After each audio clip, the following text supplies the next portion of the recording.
Oh, cool. Thanks. Who did that? All right. I'm not saying that again. Wednesday recap, go.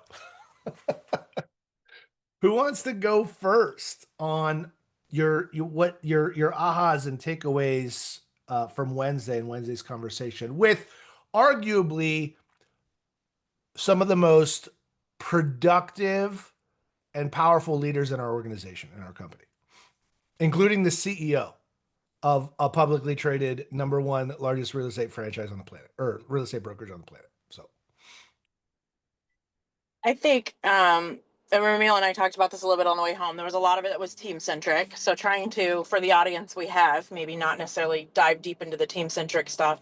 I think one of the things that could be good to have a conversation around is what Leo was talking about around the changes in the industry and how, you know, there's a little bit of disruption right now with what's happening with Compass and um, is it Anywhere, all of them, the merging of that, and how he doesn't think we're going to see a lot of that really have impact for a few years. So that was kind of interesting to me that, hey, it's not something we're going to see immediately. And it's, you know, I've had conversations with a couple people after it. It sounds like it's not something that necessarily, like, it could go really shift our industry, or it could fizzle, and like so many things have to line up. It's not necessarily going to do the things they want to do. So I think that would be a good kind of topic of conversation. well, I'm not looking to like start a conversation. I want you to share the ahas. I want Well, you to share. I'm not right. looking for Okay. a So topic. I want you to tell me what stood out to you. I think honestly, okay, so a couple things then around that. Obviously, not to plug EXP, but I'm going to plug EXP. Like, we have the most phenomenal CEO who is so down to earth, but also I think arguably one of the most intelligent men that can read the market Yeah, and be able to he's scary good. yes, and be able to convey that to us at a level that we understand. I think Mhm. that's the thing too. Is there's all these things out there that are talking about, you know, changes in the market, those kind of things, and it can be overwhelming to consume that sometimes and try to process that. And he just, I don't want to say dumbs it down, because he doesn't really dumb it down, but he brings it down to a level that you can comprehend and apply in your own business. So I think that was obviously a huge thing. The conversation around Compass, which I think would be a great conversation of topic to have at some point in time, but also, you know, just AI and where AI is taking us, where we're going to be going in the future with AI, and some really cool things that he showed us around AI. Um, Basically, I think it had an aha moment around, and I've heard this so many times, so I don't know why it became an aha moment then, but like, you know, it used to all be around SEO. How do you get shown up in searches and those kind of things? And now it's going to be really about how do you get shown up on AI? How do you get people when they're searching to for you to show up on AI? And how are you using AI to, like, segment as a segment of your business? It can't replace your business. I think so many of us are trying to use chat gpt in the wrong way to replace a task that we do. But how do you use it to actually, instead of replacing something that you do, to just segment or add to what you're doing, to reduce the time you're spending on things, but still have that human component and human element in everything that you're doing. Yeah. Yeah, he talked about AI today is YouTube in 2008. And how many of you wished you knew how big YouTube was going to get in 2008, and your opportunity to come in and embrace and adapt inside this new tech? This is going, so the future of consumer technology interface is going to be voice assistant. That, like, you're not going to have to tap on an app and type your search. You're going to talk into your phone. We're already starting to do that. It's voice and the AI assistant. And how do you show up for that? So yeah, that was really cool to see that. Yeah. Ramil.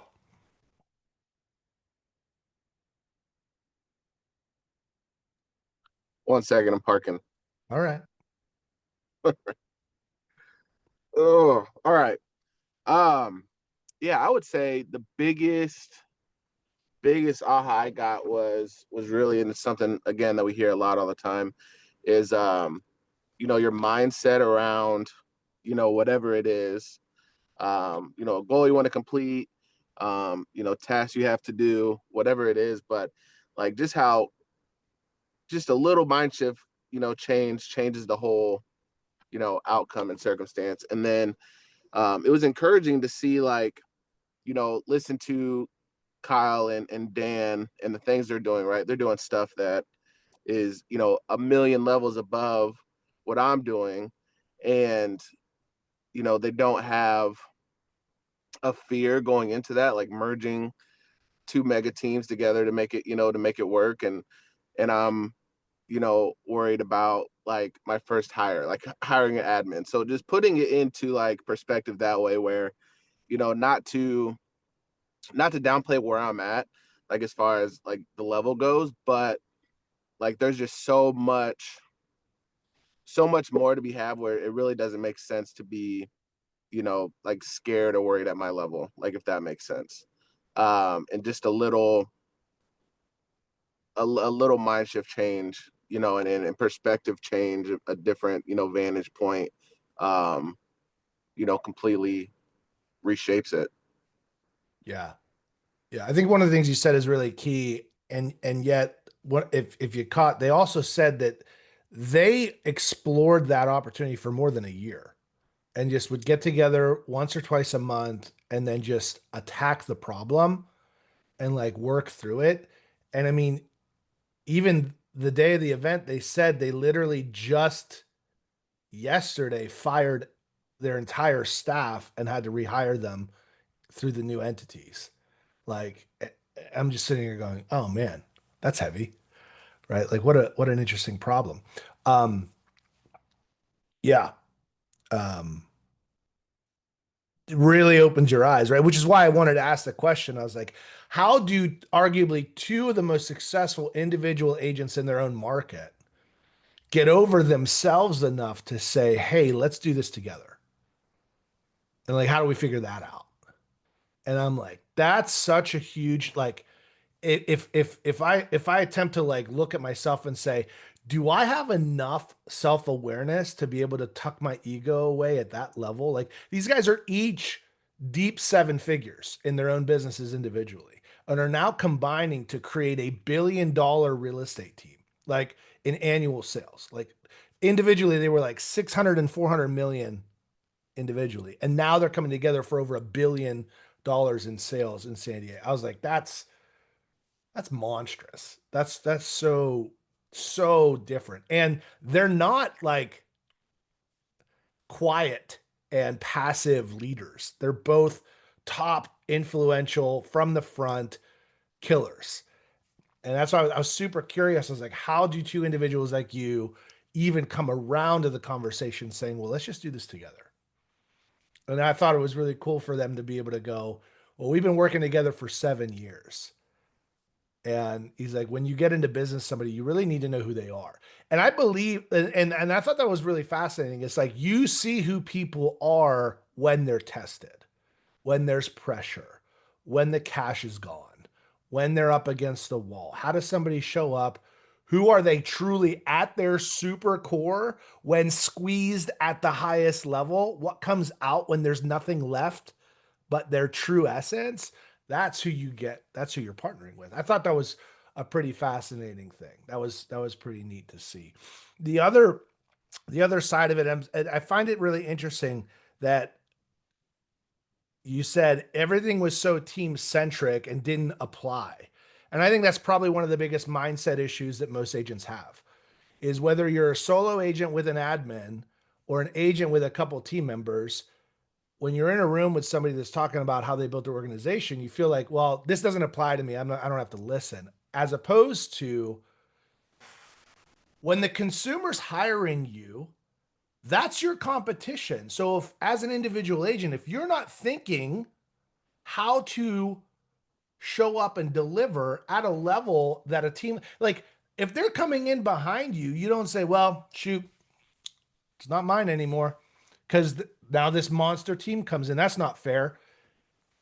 The market speaks. And one of the things that he said that Kyle said, and this is this is what I wrote down, and this is what I think about constantly. He goes, you have to be obsessive about packaging and how do you tell your story and share your value proposition. And he said, stop saying CMA. Stop do like, and it was the little stuff, the words, positioning, like the listing presentation. They didn't have they didn't have a tool that was so expensive that you didn't have access to. They had a process that it was these little details that when compounded psychologically stack in the mind of the consumer of super high value and authority. And stuff like so simple, like Dan said, stop going in and saying thank you so much for your time, thank you for inviting me, I really want to value your time, which in your mind you're like, well, that's polite. And he's like, he goes, in the seller's mind you're devaluing yourself, you're elevating them. When he goes, you need to come into the appointment with the mindset of they're lucky I'm here, and not in a cocky way, but in a, I am one of the best marketers of homes in the community. I'm super busy. My time is valuable and I respect your time. He said, coming in saying, thank you so much. I really look forward to the opportunity of marketing and selling your home. Different conversation, right? Instead of walking in and going, wow, what a huge master bedroom, making it sound like you've never seen one this big. This is out of your price range. You're not this person going, I love the sizes of these rooms in this model. I love what they did to the size of this bedroom. Is a different position point. And it's just like the elevation of language and psychology and understanding like how do you package, where he talked about his minute to minute listing agreement. Fascinating. Like it was those little things. And so when I want to warn everybody, when you're going to these events and you're hearing teams talk, don't shut it off because you don't think it applies to you. It's like, how do I, at my size, emulate everything they're doing with fewer people? And listening for that. Because I am like, I'm not even like, I'm out of production for the most part. And I'm sitting there listening to every single thing these top teams are doing when it comes to marketing, mindset, positioning, value proposition, systems, processes, the details, leadership, development. All of these things apply. I'm not showing buyers, but I'm working with agents and the experience. And like, ooh, so I'm taking those notes. And I just, because I always heard it as a team leader of a market center, as when I was leading an office of 460 agents and we were providing classes and training and value for the agent population, there was always a saying, you say, coach to the top of the room and allow and invite others to join you in that conversation. Well, you would invariably have agents go, why don't we ever have anything for the individual agent? And I'm going, man, it's a shame that you're not seeing that this is applying to you. All you guys want everyone to talk about is teams. You are a team. You're a team of one at the moment against everybody else. The consumer is still seeing like, what do you provide? So those are kind of some of my ahas and takeaways from that. Yeah, the other side, when I listen to leaders like Leo talk, it inspires me and also humbles me. That goes like, I'm not like, when people say get into conversations that really stretch you and make you think big. It was sometimes it's almost like another language that they talk, and I'm like, whoa, like they're talking a different language. And like you said, he does a really great job of bringing it to the battlefield, if you will, right? Um, anyone else? Anything else to add to that? So I just want to clarify. And I'm not picking on you, Michelle. I know No, you no, no, probably feel like no, I'm no. always I picking just on you. wanted to. You always bring up No, really no. great stuff. No. Ramil and my conversation was more around like there were some team aspects, and I didn't want to bring that to this meeting because how you keep your team engaged and how you hire and grow, those things aren't necessarily applicable. So that was like were some of the most valuable points to me, but not points worth bringing to the call. But I agree with you 100%. Like being able to see like how do you step up, even if you're a team of one, there's always something that you can take from that perspective. I also felt like it was really interesting to see the dynamic between some of the team owners. And this was really good. And while this might not apply to people now as you're hiring people, as you're getting those assistants, those kind of things, one of the biggest ahas I had is hire someone that's opposite of you. We want to gravitate towards people that are like us, or that have strengths like us. And that's exactly the opposite of what we should do. Leaning in. So whether you're hiring obviously your TC should probably be way opposite of you. You should be sales minded and energetic and, all those things. Your TC should be very, very organized. But like, as you're hiring people, as you're adding and growing, I think that was the biggest aha was like, really take your time, be slow to hire, quick to fire. Don't drag on with relationships. Don't let your business go down because you're afraid to cut the cord, or pull the cord. But also be really diligent about asking the right questions and trying to find people that offset your skills instead of that can duplicate your skills.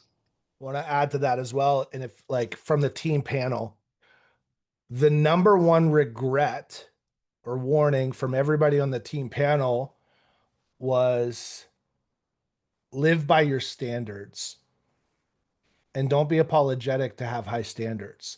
Because here's the thing, having high standards, like having standards or not having standards are going to piss people off.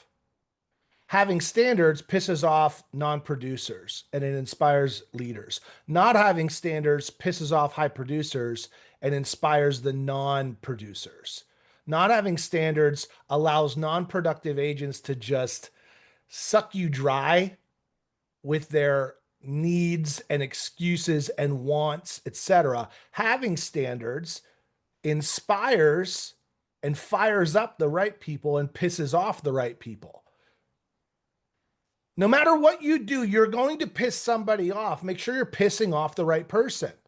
And that's the non-producers.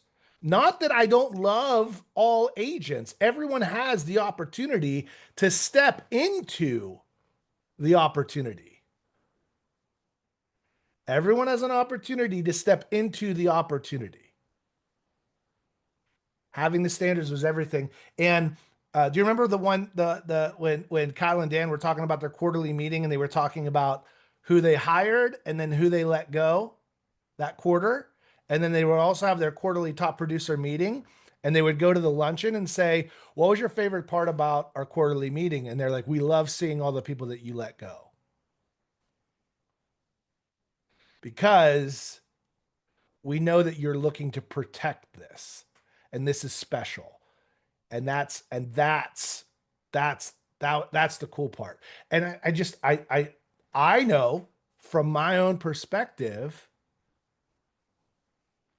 because I love people at such a high level, I have loved people out of the business. And then sometimes you piss off or the people that you really want to be in business with, they want to go somewhere else because they want to be pushed. They want to live at a high standard. Yeah, you already stole my line. I was going to say, remember when you told me that I'm loving people out of the business? Like you can't love people out of the business. But also I think the whole concept of it's okay to tell people to, I don't think I'm the right environment for you. Because if you're not producing in this environment, no one, I guess in the back of my mind, I have a really hard time believing that someone wants to sit and pay all the fees and put in all the time to be a real estate agent and not make money. So if you're in an environment where you're not being productive, well, I'm doing this because I love you. I'm releasing you because I love you, because this isn't an environment where you are going to thrive, and it's not serving either of us. One of the things I always shared with my team is this is a partnership, not a passenger ship.